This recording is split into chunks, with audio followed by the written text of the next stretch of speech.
दोस्तों, पसलियों में दर्द की समस्या को दूर करने के लिए सबसे पहला अभ्यास हम करेंगे मर्जारी आसना। ऐसे ही आपने वज्रासना पर बैठ जाना है और अपने दोनों हाथों को जमीन पर ऐसे रखते हुए ऐसे टेबल टॉप की स्थिति पर आते हैं। और सबसे पहले श्वास अंदर भरते हुए ऐसे अपने सिर को पीछे की तरफ करें और अपनी पीठ को नीचे की तरफ करें। 10 सेकंड तक ऐसे ही रुकें और श्वास छोड़ते हुए ऐसे अपने सिर को ऐसे अपने दोनों बाजुओं के बीच में लाएं। श्वास अंदर भरते हुए पीछे और श्वास छोड़ते हुए ऐसे नीचे।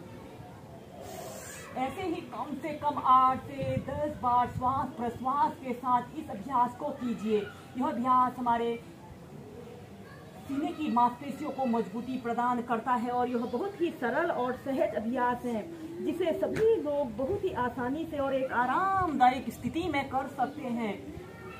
और फिर इसके बाद आपने अपने दोनों हाथों को ऐसे थोड़ा सा आगे को ऐसे ले आते हैं और अपने दोनों पैरों के बीच में ऐसे थोड़ा सा स्पेस ऐसे रख लेते हैं। श्वास अंदर भरते हुए ऐसे अपने शरीर को पीछे की तरफ स्ट्रेच करें। 5 से 10 सेकंड ऐसे ही रुके। श्वास छोड़ते हुए ऐसे अपने सिर को ऐसे अपने बाजुओं के बीच में लाएं। श्वास अंदर भरते हुए ऊपर और श्वास छोड़ते हुए नीचे। ऐसे ही कम से कम 4 से 5 बार कीजिए।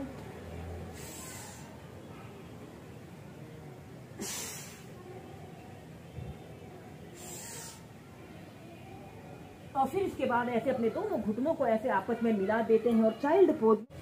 दोस्तों, इसके बाद हम करेंगे शशांक आसन को वेरिएशन के साथ प्रैक्टिस करेंगे। ऐसे ही वज्रासना की पोजीशन पर ऐसे ही बैठ जाते हैं और अपने दोनों हाथों को श्वास अंदर भरते हुए ऐसे ऊपर उठाइए और श्वास छोड़ते हुए ऐसे आगे को झुक जाते हैं और अपने दोनों हथेलियों को ऐसे आगे की तरफ स्ट्रेच करते हुए अपने माथे को या फिर अपनी ठोड़ी को जमीन पर ऐसे स्पर्श करा लें और एक आरामदायक अवधि के लिए कम से कम 2 मिनट तक इस शशांक आसन, जिसे बालक आसन भी कहा जाता है, को करते हैं।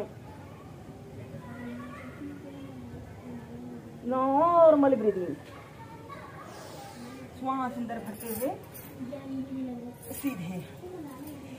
इसके बाद हम इसकी नेक्स्ट वेरिएशन को करेंगे, यानी कि न्यू शशांक आसना को करने के लिए आपने अपने दोनों घुटनों के बीच में ऐसे कम से कम आधे से जितना आप फैला सकते हैं अपने दोनों घुटनों को ऐसे फैला लें। आपके पैर के अंगूठे एक दूसरे को स्पर्श कर रहे हों और आपने अपने दोनों हील के बीच में ऐसे बैठ जाते हैं।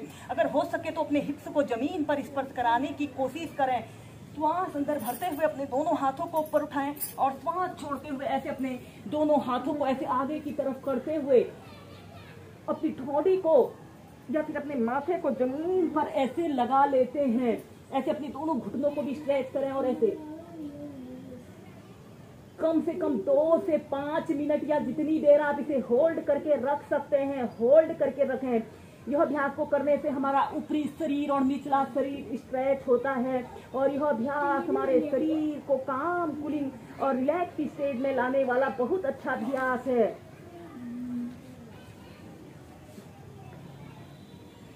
तो फिर इसके बाद आपने ऐसे श्वास अंदर भरते हुए ऐसे सेंटर में आ जाना है। अपने दोनों घुटनों को ऐसे आपस में मिला लेते हैं। के लिए हम करेंगे अर्धचंद्रासना। सबसे पहले आपने ऐसे ही बैठ जाते हैं और अपने दोनों घुटनों को ऐसे मोड़ लेते हैं। ऐसे वज्रासना की पोजीशन पर आपने आना है और ऐसे घुटनों के बल ऐसे खड़े हो जाते हैं और अपने दोनों हाथों को ऐसे अपने कमर के पास रखते हुए श्वास अंदर भरते हुए ऐसे अपने शरीर को पीछे की तरफ स्ट्रेच करें। ऐसे अपनी दोनों कंधों को पीछे की तरफ स्ट्रेच करते हुए कम से कम 30 सेकंड तक ऐसे ही रुकें। फिर सीधे ऐसे ही कम से कम 2 से 3 बार कीजिए। इसके बाद हम नेक्स्ट अभ्यास करेंगे उत्तान शिशोसना। ऐसे ही आपने बैठ जाना है और अपने दोनों हाथों को जमीन पर ऐसे रखते हुए ऐसे टेबल टॉप की स्थिति पर आते हैं। श्वास छोड़ते हुए ऐसे डाउनवर्ड फेसिंग डॉग की पोजीशन पर आना है। कुछ देर ऐसे ही कम से कम 30 सेकंड ऐसे ही रुके हैं और फिर इसके बाद अपनी दोनों कोहनियों को जमीन पर ऐसे रख लें और ऐसे अपने सिर को ऐसे जमीन पर ऐसे रखते हुए इस अभ्यास को ऐसे भी स्टार्टिंग में ऐसे भी प्रैक्टिस करें और फिर ऐसे अपने दोनों घुटनों को जमीन पर ऐसे रख लें और अपने दोनों हाथों को ऐसे आगे की तरफ स्ट्रेच करते हुए अपने बीच वाले हिस्से को ऊपर को उठा लेते हैं।